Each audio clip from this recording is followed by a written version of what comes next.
Bismillahirrahmanirrahim. Assalamualaikum warahmatullahi wabarakatuh. Alhamdulillahilladzi arsala rasulahu bil huda wa dinil haqq liyudhhirahu 'alad dini kullih wa kafaa billahi shahida. Ashhadu an la ilaha illallah wahdahu la syarikalah wa ashhadu anna Muhammadan 'abduhu wa rasuluhu la nabiyya wa la rasula ba'dah. Bismillah, perkenalkan saya Yunus Hermawan dari Prodi Ilmu Al-Quran dan Tafsir Universitas Ibnu Khaldun Bogor, semester 5, yang insya Allah pada kesempatan kali ini saya ingin mempresentasikan tugas dari mata kuliah Tafsir Tahlili, yakni Quran Surat Al-Imran ayat 65, 66, dan 67. Jadi video ini dibuat yakni tugas untuk memenuhi tugas mata kuliah UAS atau ujian akhir semester mata kuliah Tafsir Tahlili yang diampu oleh Dr. Mukhlid Siddiqi. Baik, tanpa berpanjang kalam, saya akan langsung membacakan Quran Surat Al-Imran ayat 65, 66, dan 67. A'udzu billahi minasy syaithanir rajim. Bismillahirrahmanirrahim. يا أهل الكتاب لم تحاجون في إبراهيم وما أنزلت التوراة والإنجيل إلا من بعده أفلا تعقلون ها أنتم هؤلاء حاججتم فيما لكم به علم فلم تحاجون فيما ليس لكم به علم والله يعلم وأنتم لا تعلمون ما كان إبراهيم يهوديا ولا نصرانيا ولكن كان حنيفا مسلما وما كان من المشركين. Shadaqallahul azim. Kemudian berlanjut, yakni insya Allah pada kesempatan kali ini saya akan menyampaikan uraian tafsir ini dengan konsep tahlili atau mengurai ayat demi ayat atau kata demi kata. Tapi sebelum itu, berkenaan dengan Quran Surat Ali Imran ayat 65. Jadi dalam kitab Lubabun Nuqul fi Asbabin Nuzul karya Imam As-Suyuti itu dijelaskan bahwa turunnya ayat ini berkaitan dengan seorang Yahudi dan orang Nasrani yang mana mereka berbantah-bantahan perihal agama Ibrahim alaihissalam. Jadi orang Yahudi, orang Nasrani, dia berbantah-bantahan di depan Nabi terkait dengan agama Ibrahim alaihissalam. Nah, lantas kemudian turunlah ayat, tidaklah Ibrahim itu kecuali seorang Yahudi atau orang Nasrani. Orang Yahudi berkata, wah, tidaklah Ibrahim itu kecuali seorang Yahudi. Seorang Nasrani berkata, tidak Ibrahim itu seorang Nasrani. Maka Allah menurunkan ayat yang bunyinya makana Ibrahimu Yahudiyya wala Nasraniyya walakin kana hanifan muslima wa makana minal musyrikin. Jadi sangat jelas di situ. Nah, ini pertama adalah terkait dengan asbabun nuzul Quran Surat Ali Imran ayat 65. Oke, baik. Kemudian Berlanjut pada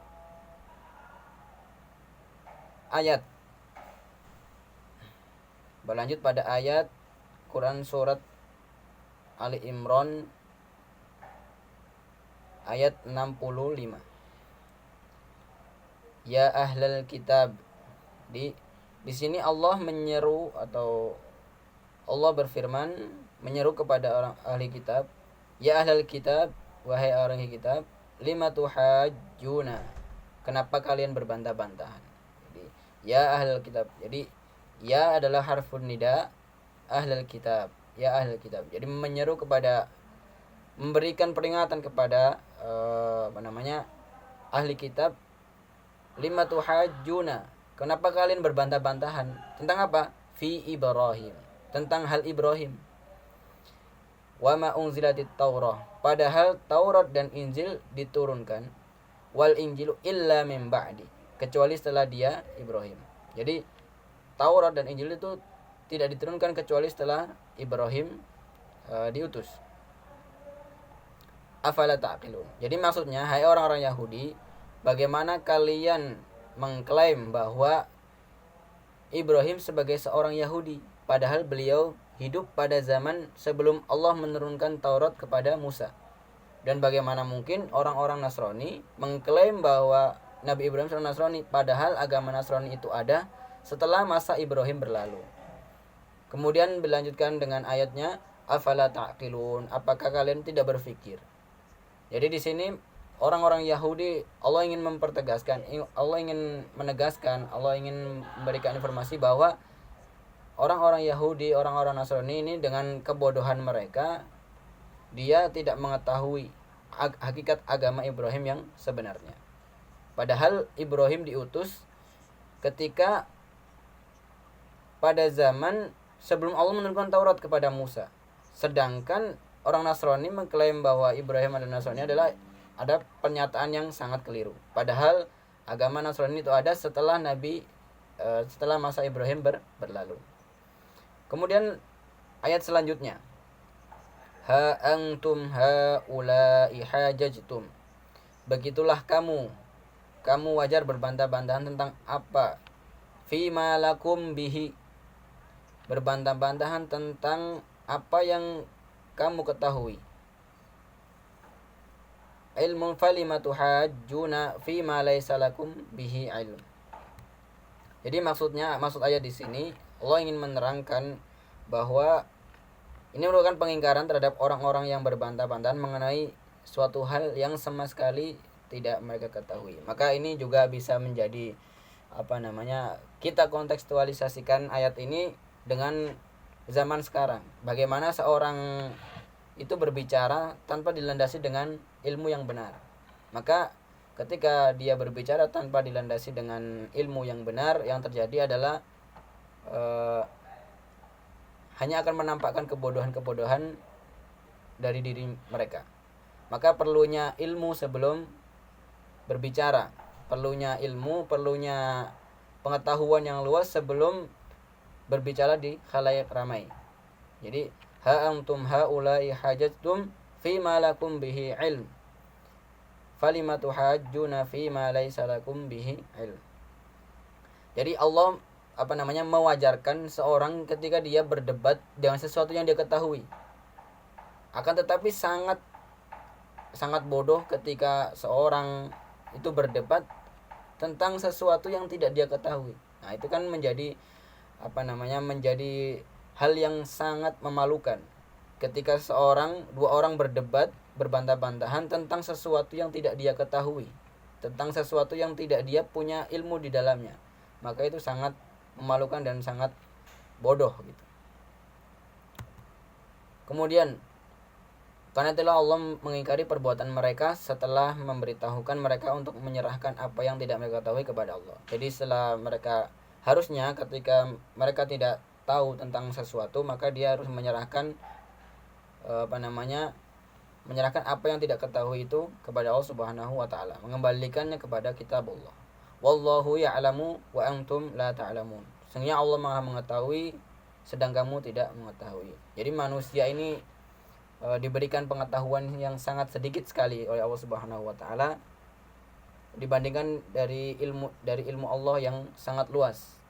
Karena tapi dengan kesombongannya manusia merasa dirinya memiliki segalanya, mempunyai ilmu yang luas, kemudian dengan ilmu itu dia berlaku sombong, takabur, kemudian membodohi orang lain dan segala macam. Maka Allah ingin menegaskan bahwa Allah lah yang Maha mengetahui. Manusia hanya dikasih sedikit daripada ilmu Allah Subhanahu wa taala. Wallahu ya'lamu wa antum la ta'lamun. Kemudian ayat selanjutnya, maka na Ibrahimu Yahudiyan. Jadi ini penegasan dari Allah Subhanahu wa taala terkait dengan agama Ibrahim. Sesungguhnya agama Ibrahim ini apa? Nah, Allah ingin menegaskan dalam ayat ini, maka na Ibrahim, tidaklah Ibrahim apa? Yahudiyan. Tidaklah Ibrahim itu beragama Yahudi. Wala Nasraniyan, dan tidaklah agama Ibrahim itu beragama Nasrani. Nah, ini penegasan dari Allah Subhanahu wa taala terkait dengan agama Ibrahim alaihissalam. Walakin kana hanifan muslima. Nah, poin penting di ayat ini adalah walakin kana hanifan muslima.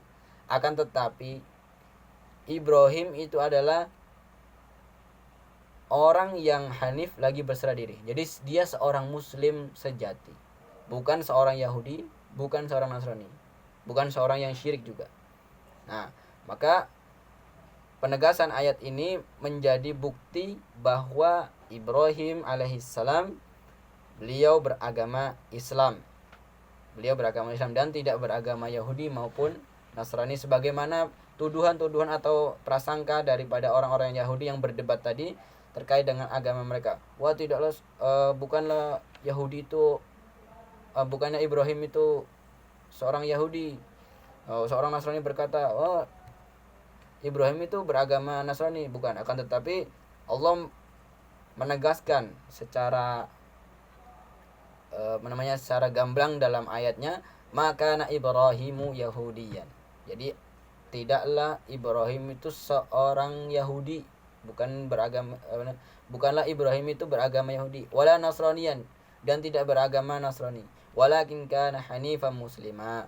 Akan tetapi Ibrahim alaihissalam dia seorang yang hanif, yang lurus, dan musliman, lagi berserah diri, orang muslim, orang Islam, orang yang menyerahkan diri kepada Allah Subhanahu wa taala, dan bukan orang Yahudi dan Nasrani.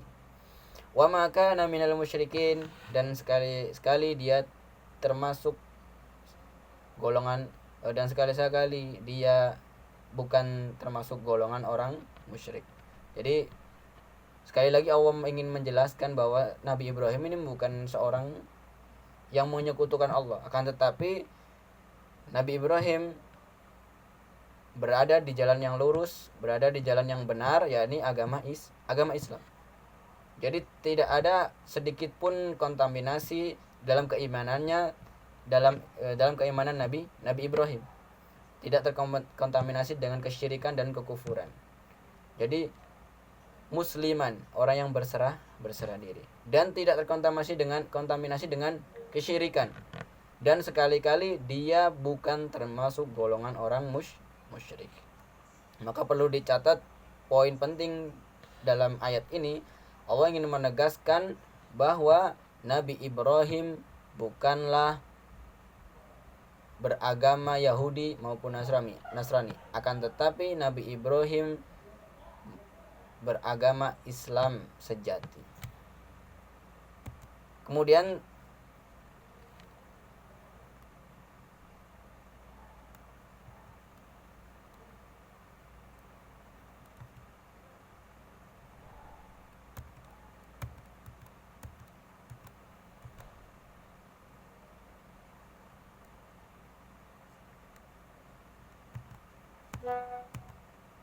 jadi itu tadi yang saya sampaikan berkenaan dengan agama Nabi Ibrahim alaihissalam. Jadi berkenaan dengan agama Ibrahim alaihissalam, Allah dengan tegas mengatakan bahwa agama Nabi Ibrahim alaihissalam adalah Islam dan bukan seorang Yahudi maupun Nasrani. Mungkin itu yang dapat saya sampaikan. Kurang dan lebihnya mohon maaf. Nasrun minallah wa fathun qarib wa basyiril mu'minin. Assalamualaikum warahmatullahi wabarakatuh.